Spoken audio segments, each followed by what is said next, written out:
জুলাই সনদের আলোকে গণভোটের ব্যালটে উপস্থাপনীয় প্রশ্ন। আপনি কি জুলাই জাতীয় সনদ, সংবিধান সংস্কার বাস্তবায়নের আদেশ 2025 এবং জুলাই জাতীয় সনদে লিপিবদ্ধ সংবিধান সংস্কার সম্পর্কিত নিম্নলিখিত প্রস্তাবগুলোর প্রতি আপনার সম্মতি জ্ঞাপন করছেন?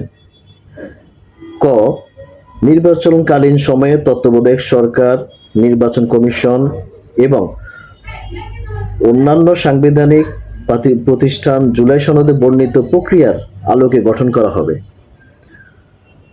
খ, আগামী সংসদ হবে 2 কক্ষ বিশিষ্ট।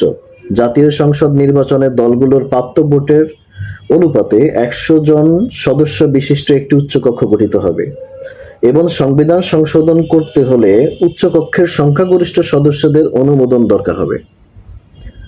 সংসদের নারী প্রতিনিধি বৃদ্ধি, বিরোধী দল থেকে ডেপুটি স্পিকার ও সংসদীয় কমিটির সভাপতি নির্বাচন, প্রধানমন্ত্রীর মেয়াদ সীমিতকরণ, রাষ্ট্রপতির ক্ষমতা বৃদ্ধি, মৌলিক অধিকার সম্প্রসারণ, বিচার বিভাগের স্বাধীনতা ও স্থায়ী সরকার সহ বিভিন্ন বিষয়ে যে 30টি প্রস্তাব জুলাই জাতীয় সনদের রাজনৈতিক দলগুলো ঐক্যমত হয়েছে, সেগুলোর বাস্তবায়নে আগামী নির্বাচনে বিজয়ী দলগুলো বাধ্য থাকবে। জুলাই সনদে বর্ণিত অন্যান্য সংস্কার রাজনৈতিক দলগুলোর প্রতিশ্রুতি অনুসারে বাস্তবায়ন করা হবে। এটা ছিল আমাদের